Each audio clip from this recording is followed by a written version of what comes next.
faire. Oui, Célia va travailler, Rémi va travailler, Sylvie va travailler. Et puis, s'il y en a d'autres qui se sentent voilà, interpellés, qui ont des choses à partager, à dire, qu'ils n'hésitent pas. Hier soir, on a eu justement une soirée, Denis l'a rappelé, sur l'Église persécutée. Alors, on a vu le côté, c'est vrai, les souffrances, les difficultés que nos frères et sœurs vivent. On a vu la main de Dieu agir aussi. Et Dieu n'agit pas seulement au bout du monde, il agit aussi à Petite Sainte. Et c'est ce que j'aimerais ce matin qu'on puisse voir que Dieu agit, que Dieu travaille dans nos cœurs, que Dieu travaille dans nos vies, que Dieu nous transforme, que notre Dieu est un Dieu d'espérance. Et puis, il n'y a pas que les prédicateurs qui vont en parler. Nous sommes tous au service du Seigneur. L'Esprit de Dieu habite dans chacun d'entre nous. Alors, nous sommes tous au service de Dieu. Alors, ce matin, c'est vous qui allez travailler. Et moi, je vais juste veiller à ce que ça se passe bien. Attention. Célia, tu ouvres pas les hostilités, mais... Vas-y, Célia.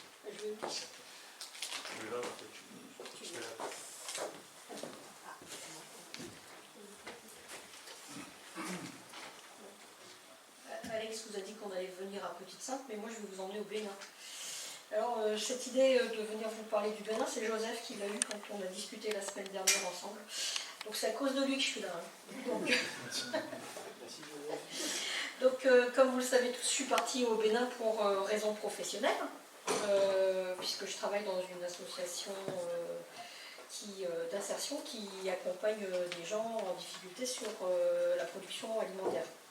Et donc nous avons un partenaire au Bénin qu'on accompagne depuis plusieurs années, qui s'appelle CRIPAD, pour ceux qui voudraient savoir, et qui travaille dans des villages sur des collectifs de femmes en les aidant à mettre en place de la production alimentaire locale. Donc il y a 5 ans, mon directeur et certains de mes collègues y étaient allés pour mettre en place des productions de légumes. Et il y a 2 ans, juste avant le Covid, ils ont eu l'idée de créer une conserverie de tomates, parce qu'au Bénin, on mange énormément de tomates, énormément de sauce tomate, c'est la base de tous les repas, il y a de la sauce tomate agrémentée de plein de choses, notamment de piment. Apparemment, c'est un incontournable, on y met des plantes, etc. Et dans tous les plats, il y a une base de sauce tomate. Et donc la production de tomates, c'est un produit que toute bonne ménagère doit avoir. Et la saison est comme partout, elle est bornée par les moments de production. Et il y a énormément de pertes aussi parce qu'il n'y a pas les infrastructures qu'on a chez nous pour conserver les tomates. Donc dans le but d'éviter le gaspillage alimentaire et de permettre à des villageoises de se développer, elles ont voulu créer une conserverie de tomates pour avoir de la sauce tomate une partie de l'année et éviter de jeter toutes ces tomates qui ne peuvent pas être vendues au marché. Et donc c'était juste avant le Covid, et donc il se trouve que l'association française qui accompagne CRIPAD, qui est à Calais, qui s'appelle AHPA, la présidente de l'AHPA est un membre du conseil d'administration de notre association. Donc un beau jour elle débarque et me dit « Célia, il faut que tu viennes au Bénin nous aider à faire une conserverie de tomates ». Alors moi il faut savoir, j'aime pas les pays où il n'y a pas des normes d'hygiène super strictes parce que quand on travaille dans la qualité, on est super casse-pied. Donc, alors, moi j'écris ma petite base pour leur permettre d'avoir des bases pour créer leur conserverie. Et puis j'oublie. Et puis elle revient me voir en me disant c'est dommage, on pourrait y aller, mais à cause du Covid, on ne va pas pouvoir y aller. Youpi, se dit Célia, pas encore maintenant, je vais y aller. Année suivante, ah bah c'est bête, on n'a toujours pas le droit de circuler, on ne va pas pouvoir y aller. Bon, cette année, elle revient me voir en fin décembre ou janvier, et elle me dit, bon, cette année, il faut qu'on y aille, hein, surtout que là, on en a produit beaucoup, il faudrait quand même savoir si elles sont vendables. Bah oui, donc je décide de me laisser faire, et me voilà partie au Bénin. Alors, choc culturel comme d'habitude, hein, dans les 2 sens hein, aussi, parce qu'ils n'avaient jamais vu quelqu'un comme moi. En fait, ce qui m'a beaucoup surpris au Bénin, c'est que quand on arrive, alors moi tout ce que je savais du Bénin, c'est ce que Marc m'en avait dit, Hein, merci Marc de la préparation. Et puisque ma belle-fille, qui est d'origine haïtienne, m'en avait dit, c'est-à-dire que les Haïtiens viennent du Bénin, et donc c'est un pays réputé pour la traite des Noirs, puisque c'était une des portes de sortie de l'Afrique vers tout ce qui est les Antilles, etc.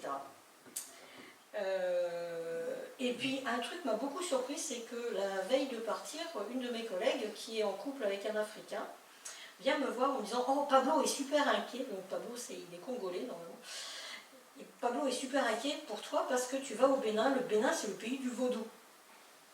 Alors bon, le vaudou, tout le monde en a entendu parler, hein. Pour ceux qui ne connaissent pas, il y a une superbe exposition au Quai Branly et on vous montrera le côté très folklorique du vaudou. Et puis moi je pars avec tous mes objectifs, hein, c'est de faire mon travail, pas de faire autre chose. Dans la voiture qui m'emmène à Pomacé, groupe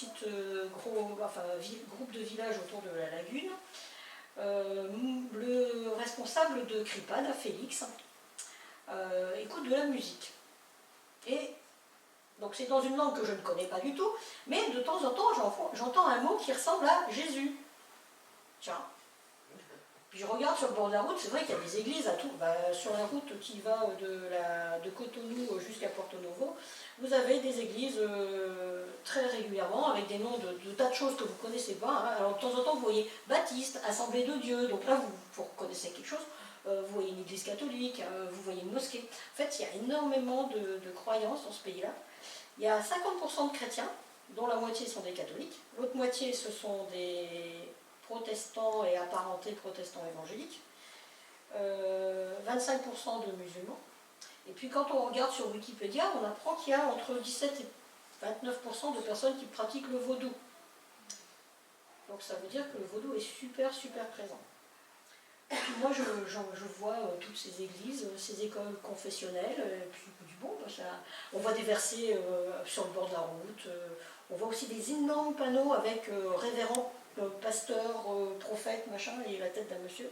C'est une carte de visite géante en 6 mètres sur 4. Et voilà, j'ai à côté de moi un gars qui chante tout bas, parce qu'il n'a pas mis la musique trop fort, parce qu'il n'a pas envie de déranger les 2 Européennes qui sont dans sa voiture.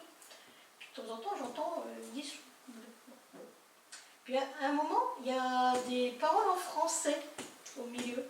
Et c'est un chant qui parle justement de résister à ceux qui veulent t'emmener sur des pratiques qui ne sont pas selon Dieu. Ah, je me dis, tiens, mais mon Félix serait-il chrétien? Alors comment on va faire pour savoir? Alors forcément, on est là pour travailler, donc on ne parle pas tellement de ça. Puis le soir, au village, moi j'aime bien aller voir les choses. Alors, il paraît que la plupart des Européens qui viennent pour l'ONG, parce qu'il y a une maison qui accueille les Européens et les Américains qui viennent rendre service, et que les gens ne vont pas se balader dans le village. Mais moi, en général, je vais voir les gens, parce que je suis curieuse, puis je voulais prendre des photos pour Paul. Donc je vais me balader dans le village, tout le monde me dit « Tu vas aller toute seule au village ?» Bah oui. Donc Félix part avec moi et m'emmène au village. Puis en cours de route, on discute un peu, culture, etc. Et sur le bord, à côté de certaines maisons, il y a des petites choses qui traînent, des petits tas des monticules avec des pierres, des plumes, des petits bouts de bois. Et puis il y a un endroit où on n'a pas le droit de passer. Il me fait m'éloigner de la route naturelle que nous aurions pu prendre. Il me dit non, ça il ne faut pas y aller, c'est un truc vaudou. Ah, je dis ah ben le vaudou c'est présent. Alors je vois qu'il n'est pas très à l'aise pour parler vaudou, hein, contrairement à d'autres qui vous montrent ça sur le folklore du coin. Lui on voit qu'il n'est pas du tout à l'aise pour parler vaudou, il n'aime pas ça. Puis on continue notre petit bonhomme de chemin et puis j'essaye de parler un petit peu de Dieu. Puis il me dit, mais c'est bizarre, tu es catholique? Ben non. Ah, il dit, parce que les Français qui viennent, en général, ils sont tous catholiques. Ah ben oui, ben non, il n'y a pas que des catholiques en France. Ah, d'accord, bon, on continue. Donc on essaye de briser un peu la glace, hein, c'est la première fois qu'on se rencontre. Donc le lendemain, on va de nouveau dans une autre visite, un autre truc, et puis on a l'occasion de reparler. Et donc on commence à parler du Seigneur. Alors moi, avec mes petites touches discrètes, parce que je ne sais pas où je vais. Et puis je vois qu'il y a du répondant en face. En fait, ce garçon, il connaît le Seigneur, donc on commence à discuter. Voilà. Et il me dit, c'est très bizarre, hein. C'est la première fois qu'un blanc vient chez nous. Parce qu'il dit tous les 3 mois, on en a. Alors ils viennent de France, ils viennent d'Angleterre, ils viennent des États-Unis, il y en a qui viennent d'Allemagne. Il dit, et en général, nous on pensait qu'il n'y avait plus de croyants en Europe et aux États-Unis parce que personne ne parle de Dieu. C'est la première fois que quelqu'un nous en parle. Donc je me dis, mes enfants, on n'est pas bon hein, quand on voyage. Parce que je sache, on est quand même plus long. Enfin, je pense que sur la 50aine de personnes qu'ils ont reçues en 3 ans, il devait bien y en avoir 1 ou 2 quand même qui étaient chrétiens. Ou au moins qui étaient capables de dire quelque chose. Eh bien non, apparemment pas. Donc ça pose un peu la question de le niveau de ce qu'on a encore, nous qui sommes des pays christianisés normalement. Et puis du fait qu'on n'a pas toujours le courage de dire qu'il en est non plus quand on va ailleurs. Et forcément je commence à rencontrer les différents collègues de l'association, donc Brice et Sandrine. Et puis on commence à sympathiser, voilà. Et puis je me rends compte que vraiment Félix est un vrai chrétien, puisque même s'il est dans une église qui nous surprendrait beaucoup, parce que certaines églises africaines traînent beaucoup de choses un petit peu bizarres dans leur tradition. Voilà, ce garçon connaît le Seigneur, il est sûr de son salut, voilà, et nous nous rencontrons et un beau jour on décide de se dire que vraiment nous sommes frères et sœurs. Voilà. Et puis il y a Brice et Sandrine. Sandrine, c'est la petite jeunette du groupe. Elle aussi, elle va dans la même église que Félix, et elle aussi, elle se dit croyante. Puis un soir, en discutant avec elle, je me rends compte que Sandrine, il y a quelque chose qui la perturbe beaucoup dans sa vie, c'est qu'elle a super peur du vaudou. Mais franchement, elle a une trouille colossale du vaudou. Et elle raconte des choses où elle explique que le vaudou peut faire des choses horribles. Bon. Et moi, je suis persuadée que le vaudou peut faire des choses horribles, puisque je ne vois pas si Dieu est bon et qu'il y a des forces du bien, il y a aussi donc forcément des forces du mal, et que je pense que les forces du mal peuvent être méchantes. Hein. Nous aussi, il n'y a plus personne qui pense souvent. Hein. Et d'ailleurs, cette discussion a lieu entre Sandrine et moi en présence de Monique, qui est membre du conseil d'administration de mon association et qui m'a emmenée là-bas. Puis Monique dit, non mais chez nous il n'y a plus ce genre de truc. Je dis, Monique, c'est parce que c'est peut-être moins visible, mais je pense que chez nous il y a encore des forces du mal qui agissent. Monique est quand même un peu surprise, parce que je suis quand même scientifique, rationnelle, tout ce que vous voulez. Donc m'entendre dire ça, ça la surprend un peu. Mais moi je m'occupe surtout de Sandrine. Monique, elle prend ça au passage, mais je suis en train de m'occuper de Monique, parce que de Sandrine a super la trouille du vaudou. Et je lui dis, mais tu es chrétienne? On me dit oui. Je dis, tu crois que Jésus est mort pour toi? Ben oui. Tu es sauvé? Oui. Je dis, bon, dans ce cas-là, tu es dans le camp du vainqueur ou tu es dans le camp du diable? Et en fait, on a eu un petit échange toutes les deux, assez simple, hein, alors moi je lui dis, il ne faut pas se dire que le vaudou est anodin. Il ne faut pas se dire que c'est du folklore. Et tu as bien raison de dire que c'est des choses mauvaises. Mais est-ce que ça peut avoir un impact dans ta vie si tu es au Seigneur? Et on a discuté un petit peu, et elle était super contente, elle m'a sauté au cou, en me disant qu'elle était super heureuse que quelqu'un vienne du bout du monde lui expliquer qu'en fait il ne fallait peut-être pas qu'elle ait peur du vaudou, parce qu'elle était en fait libérée, qu'elle était dans le camp du Seigneur, et que donc normalement le mal ne peut pas l'atteindre. Voilà. Et je pense je me suis jamais posé la question du vaudou. C'est vrai que souvent chez nous c'est très folklorique. Hein. Quand vous voyez un petit peu ce qui est proposé dans les conférences ou qui est branli actuellement pour l'exposition, on ne présente que le côté folklorique, hein, même si on a invité un prêtre vaudou à faire une conférence sur la zombification. Mais je pense que nous ne nous rendons pas compte que nos frères et sœurs dans certains pays d'Afrique ont besoin de compris pour eux, pour être affermis justement sur ces pratiques. Parce que dans de nombreuses églises, en fait, s'il y a 27% de personnes qui se reconnaissent animistes et certaines pratiquent le vaudou, si vous faites le calcul des statistiques, ça fait que dans les différents milieux religieux, le vaudou est présent. Parce que si vous faites le calcul des pratiques cultuelles au Bénin, vous êtes au-dessus de 100%. Donc ça veut dire qu'il y a des gens qui disent qu'ils pratiquent le vaudou et qui sont présents dans d'autres groupes religieux.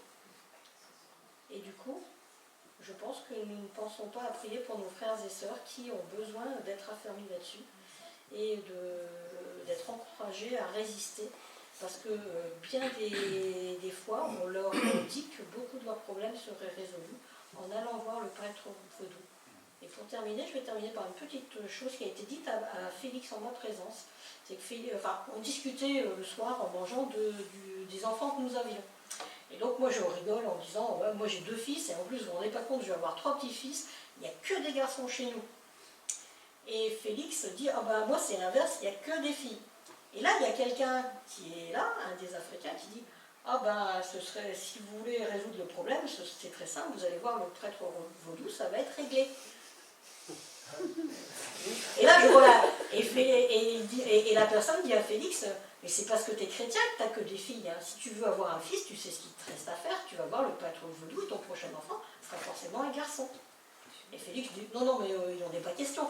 Puis on voit bien que ça... Voilà. Et donc ça veut dire que même quand il y a des gens qui se disent chrétiens autour d'une table, ben, au Bénin, on peut vous dire que pour résoudre certains de vos problèmes, il y a le prêtre vaudou qui pourrait vous aider. Donc je pense que voilà, je vais vous encourager moi, à prier pour les chrétiens en Afrique qui sont confrontés à... La porte se ferme, la fenêtre s'ouvrira. Voilà, pour le coup, je dois avouer qu'il y a beaucoup de portes qui se sont fermées, mais je ne m'attendais pas à ce que ce soit un immeuble complet qui soit ouvert.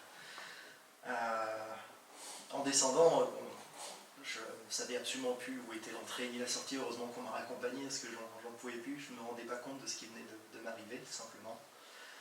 Et l'étape finale, entre guillemets, c'était l'école. Il fallait maintenant que la nouvelle école, dans laquelle l'alternance était acceptée, m'accepte et tout serait fait.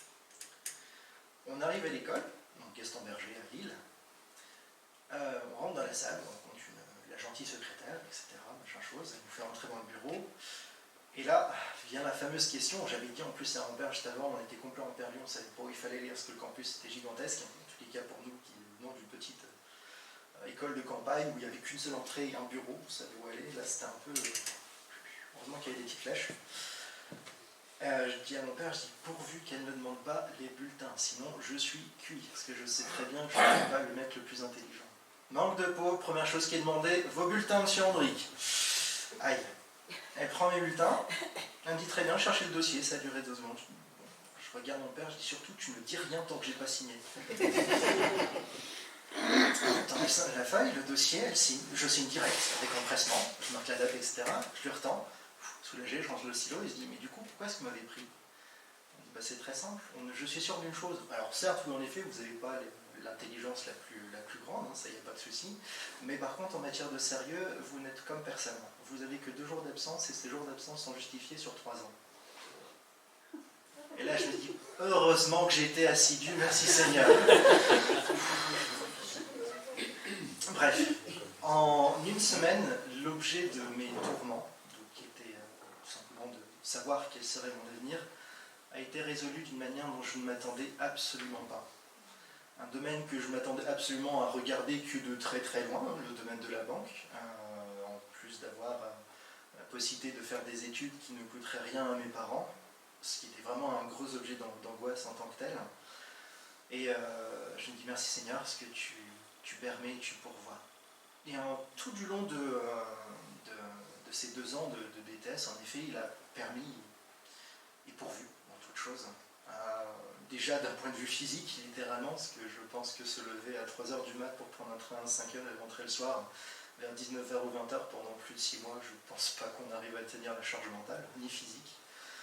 Je réalise encore à l'heure d'aujourd'hui, je ne sais pas comment ça a été fait, je dis merci Seigneur, parce que Il est fidèle dans beaucoup de petites choses qu'on ne réalise que par la suite. À l'issue de ces 2 mois de ces 2 ans de BTS, vient donc du coup la fameuse nouvelle grande question, qu'est-ce que tu vas faire de ta vie maintenant? Et là j'ai dit, Seigneur, je ne sais pas, je laisse ça entre tes mains. Ma RH me contacte, la responsable du cursus scolaire et interbancaire me contactait et me dit, écoutez monsieur Andric, je ne peux pas vous proposer la licence, que les recrutements sont fermés. Et du coup, un grand silence s'implanche et je dis au culot, est-ce que vous me proposez du coup le CDI? Elle me dit oui. Ok, bon, d'accord, moi qui pensais sortir ça comme une blague, c'était vraiment le cas. Ok Seigneur, tu m'envoies où? À Lille, très bien, je connais le secteur, tout va bien.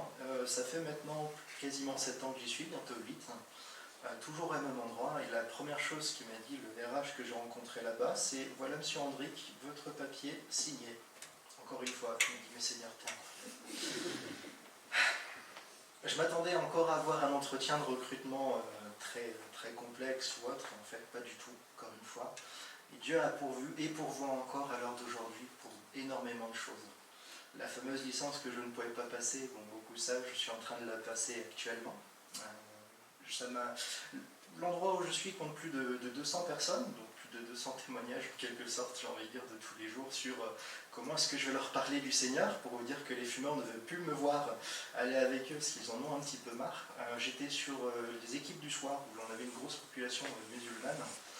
En fait, beaucoup se sont rendus compte que j'étais chrétien, leur comportement a bien entendu changé vis-à-vis de moi quand ils ont découvert que j'étais chrétien, mais beaucoup en fait m'ont posé pas mal de questions et ont malheureusement fait leur bonhomme de chemin, mais je me dis que la parole a été semée, maintenant que son œuvre soit faite, tout simplement, que son œuvre soit faite. Beaucoup de consciences ont été bousculées, j'ai envie de dire, je l'ai vu au travers des différents chefs que j'ai pu voir, même si on ne témoigne pas tout le temps, au final on est beaucoup observé en tant que personne, déjà de une, au travers de l'entreprise, mais surtout en tant que chrétien, on est davantage observé, j'ai envie de dire même avec un œil plus critique encore. À nous de briller dans l'endroit où nous sommes. On a beau être dans j'avais dit, je crois que c'était à Rux, je crois dernièrement, un chant que j'avais entendu au club du mercredi, comme on l'appelait, sur Hasbrook, une sorte d'école du dimanche, mais le mercredi. Le chant disait, le monde est bien sombre, brillons, brillons bien, toi dans ton coin sombre et moi dans le mien. Je vois beaucoup de personnes qui sont du coup, je doute que beaucoup le connaissent. Quand on y pense, ce petit chant qui est très très simple à retenir, personnellement, j'ai mis plus de 12 ans à comprendre les paroles. Donc voilà, je les ai comprises, mais ça a mis son temps. Et je me suis dit merci Seigneur, parce que comme pour Élie, tu n'étais pas présent dans la tempête, tu n'étais pas présent dans le tonnerre, mais tu étais présent dans un murmure. Et beaucoup de choses se font en silence. Beaucoup de personnes, je suis sûr et certain qu'il y en a beaucoup qui ont changé, etc. Il y en a que j'ai toujours à cœur de prier, même si je ne les vois plus, parce que les évolutions font que. Mais je suis sûr d'une chose, c'est que le témoignage a été rendu, que la parole leur a été distribuée d'une certaine manière. Certains se retrouvent avec une Bible dans la chose, dans leur cartable, mais bon, ça c'est pas grave. Si je ne suis pas viré, c'est que tout va bien. N'hésitez pas à prier pour ceux qui vous entourent. Il est marqué également dans la parole d'aller plus loin, même de prier jusqu'à nos dirigeants. La période d'élection, c'est assez facile de le dire en quelque sorte, que c'est assez frais.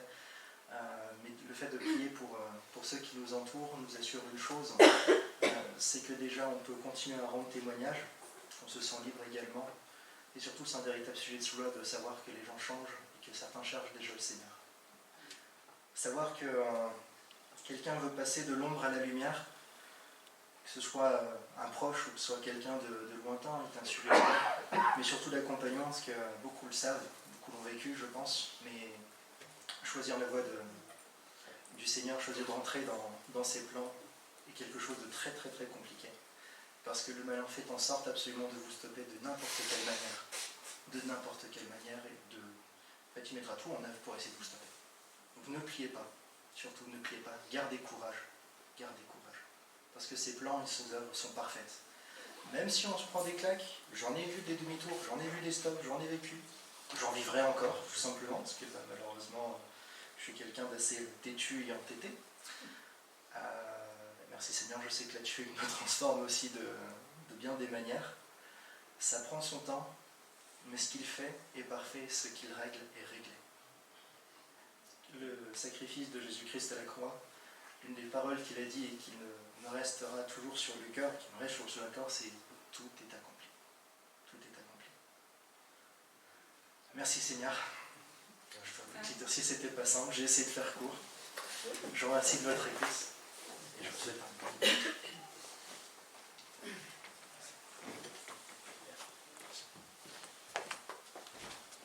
Merci Rémi pour ce petit témoignage très court. Alors Rémi, je le connais depuis longtemps. Il a toujours été attaché à la parole de Dieu, à l'éducation de ses parents. Et quand il était à l'école ce qu'on appelle l'école du dimanche, il y a longtemps, quand l'église, si vous voulez, on posait des questions aux enfants souvent le dimanche matin pendant le culte, et Rémi, c'était quasiment le seul qui répondait à toutes les questions bibliques. Et voilà. Et au contexte de l'écriture, voilà ce que ça peut donner. Et vraiment, j'ai apprécié aussi le fait, Seigneur t'a parlé à travers le psaume d'Ésaïe 55. Comment Dieu peut travailler nos cœurs, toucher nos cœurs, nous transformer par sa parole simplement, sans des grands discours et tout, lire l'écriture, et le Saint-Esprit fait son œuvre. C'est régénéré par la parole de Dieu, comme dirait l'apôtre Pierre. Alors Sylvie, à toi, qui est passé des ténèbres à la lumière aussi. Oui.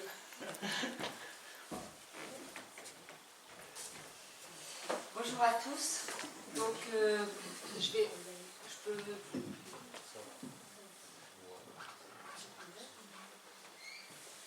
je me présente, pour ceux qui ne me connaissent pas, je m'appelle Sylvie Rabillon, j'ai 57 ans. Alors je rejoins bien sûr le témoignage de Célia par mon vécu. Donc je suis née d'une famille athée, et donc j'ai été élevée par une grand-mère voyante, qui me tirait les cartes, qui m'a encouragée à devenir voyante à mon tour. Donc comme j'avais aucune notion du bien et du mal, je l'ai suivie, elle m'a encouragée, et elle m'a donné ses joues. Donc j'ai commencé à faire de la voyance à mes collègues de travail. Je pensais les aider à se sentir mieux. Ensuite, je me suis mariée, et donc je me suis mariée à l'âge de 28 ans avec un homme qui s'est avéré être un pervers narcissique, alcoolique et violent. Je suis alors tombée malade à 35 ans avec des douleurs extrêmes, d'où l'arrêt de mon métier et de ma vie. J'ai passé 10 ans sur un canapé et je me suis alors interrogée sur le pourquoi de mon existence et de cette maladie qui s'appelle la fibromyalgie, pour ceux qui connaissent. C'est alors qu'une collègue de travail chrétienne m'a emmenée dans un groupe de prière où quelques semaines plus tard, je fis l'expérience de l'amour de Dieu. Je ressentis une très grande joie malgré le cauchemar que je vivais à la maison. Le Seigneur se révéla à moi il y a 22 ans. Au cours de mon cheminement spirituel, Brigitte, mon amie de toujours, me présenta son ami Alex, qui me dit au cours d'une conversation qu'en pratiquant la voyance, j'étais au contact avec les anges démons. D'autres m'avaient alerté, mais je n'en avais pas tenu compte. Ce jour-là, cette parole fut un déclic pour moi. Le groupe chrétien m'aida par la prière et Dieu me libéra de Satan et de l'emprise de ma grand-mère. Ce fut un combat long et difficile, mais Dieu est toujours vainqueur. Pendant cette période, le Seigneur s'interposa également entre mon mari et moi. Il me protégea durant les 15 années passées avec cet homme. J'ai tenu bon grâce à Dieu, mais je dus m'enfuir quand mon mari commença à violenter mes enfants. Là encore, Dieu ouvrit les portes en me trouvant un logement très rapidement. C'est à cette période-là que je décidai de lui donner ma vie et que je me fis baptiser il y a environ 13 ans. J'étais toujours très malade. Le Seigneur m'entoura d'amis bienveillants pour élever mes 2 petites filles seules. On ne guérit pas de la fibromyalgie qui atteint les muscles et les nerfs, les articulations. Le corps se bloque en permanence dès que l'on fait un effort physique. Pourtant, Dieu décida de m'accorder une rémission de 4 années, par l'intermédiaire d'un prédicateur venu dans l'église que je fréquentais à l'époque. Progressivement, mon corps se remit à bouger. Au bout d'une année, j'étais complètement guérie. J'ai eu envie de marcher, de danser, de m'amuser. Je lâchais la main de Dieu, devenant une chrétienne plus que tiède. La maladie réapparut, comme avant, mais avec des douleurs un peu moins intenses. Je ne peux pas marcher plus de 10 minutes sans que mon corps se bloque. Je me suis retrouvée au chômage il y a 3 ans. À nouveau, je ne trouvais plus de sens à ma vie et mon moral était au plus bas. C'est alors que mes amis de toujours, Brigitte et Alex, me rendirent visite régulièrement en me parlant de l'amour de Dieu et de sa fidélité et de cette Église. Depuis, j'ai pu renouer une relation personnelle en me repentant et en apprenant à connaître mon Sauveur. Mon Dieu est devenu ma raison de vivre. Je consacre plusieurs heures par jour à la lecture de la Bible et à l'étude biblique. J'ai retrouvé le bonheur et la joie d'être enfant de Dieu.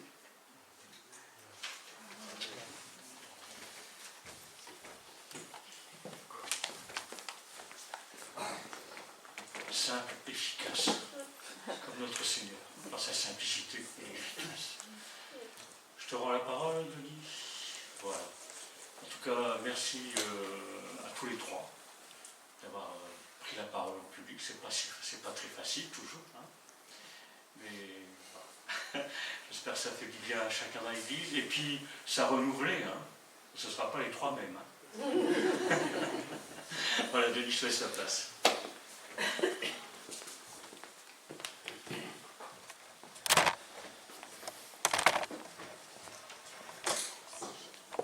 Voilà, ce temps de culte se termine. On aime lire, c'est vrai, ce que Jésus a accompli quand on lit les Écritures, mais il œuvre encore aujourd'hui. Amen. Et c'est là que on peut le voir, on peut le vivre. Dieu ne change pas. Je suis toujours le même. Alors peut-être feras-tu une expérience toute particulière demain, la semaine prochaine, dans un mois, je ne sais. Alors compte sur toi pour la prochaine fois. Pour glorifier le Dieu qui sauve, le Dieu qui bénit, le Dieu qui aime chacun d'entre nous. Et c'est vrai que on a tous fait des expériences particulières, moi aussi, j'en ai plein. Mais c'est Dieu qui est mon sauveur, personne d'autre.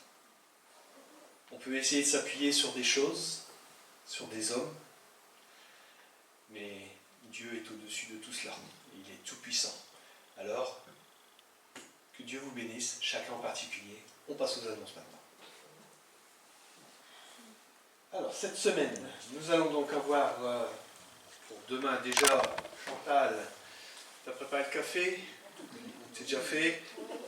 Pas de problème. Donc, voilà, le groupe de dames. Donc Raymond, tu feras le jardin. Toujours à la même heure.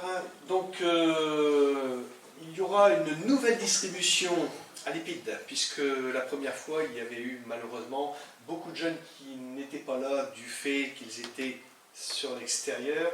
Donc, ils vont renouveler cette distribution du Nouveau Testament. Là aussi, ça, c'est des bombes à retardement. Hein. On le sait, on le voit.